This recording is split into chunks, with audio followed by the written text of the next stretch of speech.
$60 to $80. They probably dropped in price since I bought them. Now these are my Gander Mountain socks. These are a medium weight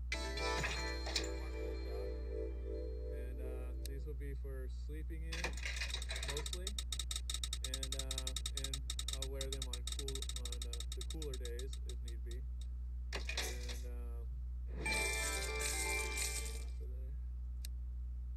so they were about, I think these were $12 and these were $8. These are also Gander Mountain socks. These are smart wool socks, and these are the lightweight hiker socks. These are the lightweight ones, and these are the medium weight ones, which is why they cost a little bit more. So these are pretty much my everyday socks. I will wear these when I need to, and like I said, I'm going to switch back and forth between barefoot and have socks on or no socks on, or on the cool days have these socks on, or when it's raining be wearing these. So that's the clothing I'll be taking. Now all of my clothing that you see on the line here, every piece of it, both pairs of pants, both of my hiking shirts, my night pants and night shirt, my NRS titanium socks, and both pairs of wool socks, and my backpack were all sprayed down with the Sawyer insect repellent odorless permethrin spray. Now this is not a spray that you put on your skin. This is a spray that you put on your clothing only. You spray it on and it'll last the entire season.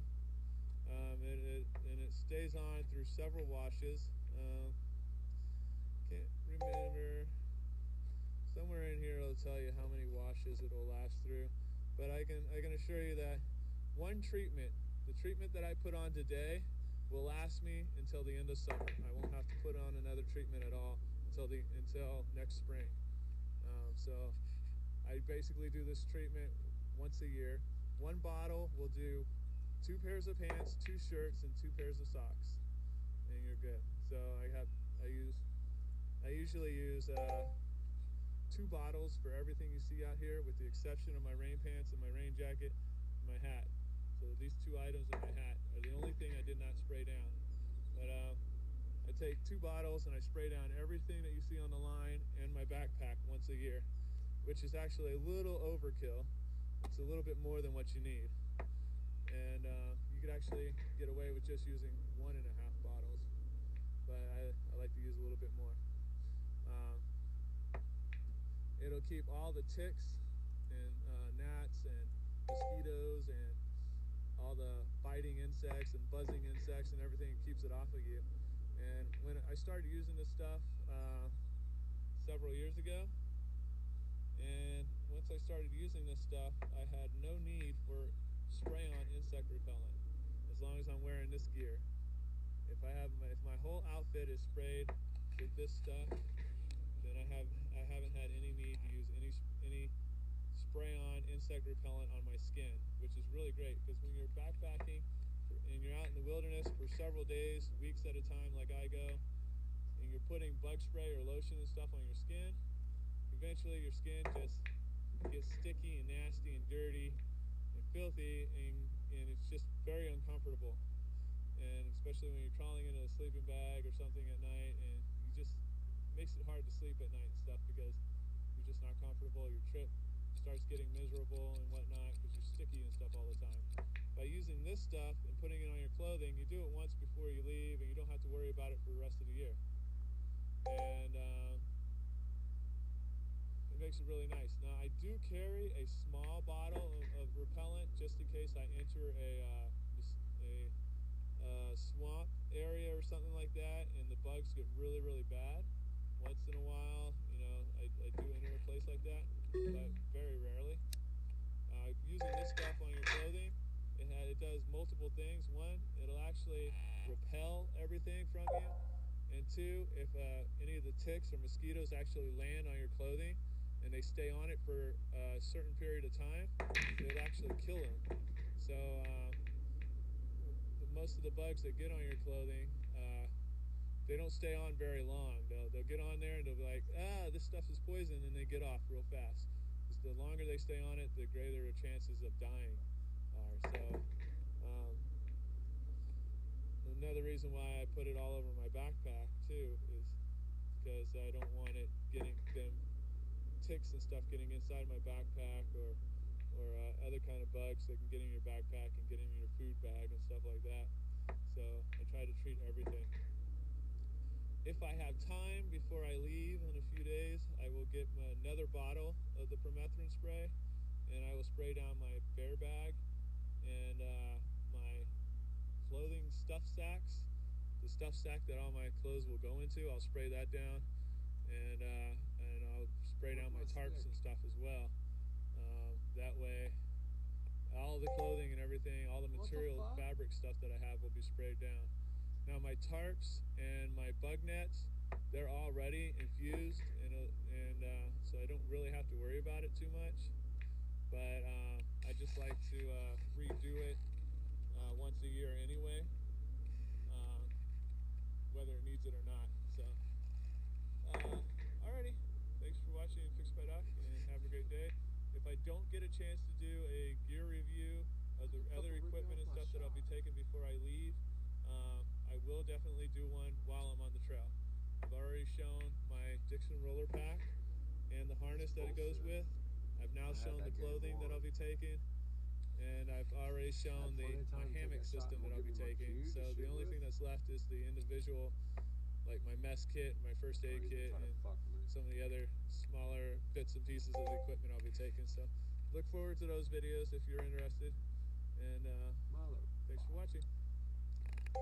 Okay, with my hiking clothes clip that you just saw, I've realized I forgot to put out my jacket, and I always take at least one jacket with me in the springtime. In the summertime, I don't really worry about taking a jacket, but in the springtime and the fall time, I do take a jacket with me because I tend to get cold easy in the evening times. And especially this spring, the temperatures are fluctuating so badly that one day it may be 80 degrees and the next day it may be 20 degrees. So it's all about layers in the early spring and late fall. And so this is one of my layering jackets. It is a what's called a soft shell jacket. It's made by North Face, and I paid, I think it's around $60 for it. These type of jackets normally run around $60 to $80. It's very, very comfortable. It is not waterproof, but it is water resistant. You can very easily stay dry in this thing in a sprinkle or light rain, as long as it isn't a long-term light rain. You know, just some short sun showers and stuff, this will do you just fine. It is wind resistant but not windproof. It's very breathable and comfortable. If you have a decent shirt like my Gander Mountain shirts on under this, or that other Mountain Hardware shirt that I have, you can wear that underneath this. It's a decently warm setup for this time of year. And then if you happen to get cold, or colder than what this jacket can do for you, you put on the rain jacket on top of this, and you do pretty good. So you do if it were to get really cold, you can do my Mountain Hardware shirt on top, underneath, and then my Gander Mountain shirt, and then you put this on, and then my rain jacket, and you've got a really good, effective, very warm layering system that works very, very well. So, and you can take off the different layers and switch back and forth and whatnot. Now, I don't expect it to get anywhere near cold enough to have to wear all, all 4 layers at once, but, you know, I have the ability to. So, I just wanted to show you the jacket. It's one of my favorite jackets. I have another one that's green and black, and that I normally wear, but this year I'll be using this one. As for my sandals, I figured since I was going to be showing you my jacket, might as well pull these out and show you the one I'm going to be hiking in for the shoes. These are my all leather, waterproof King sandals.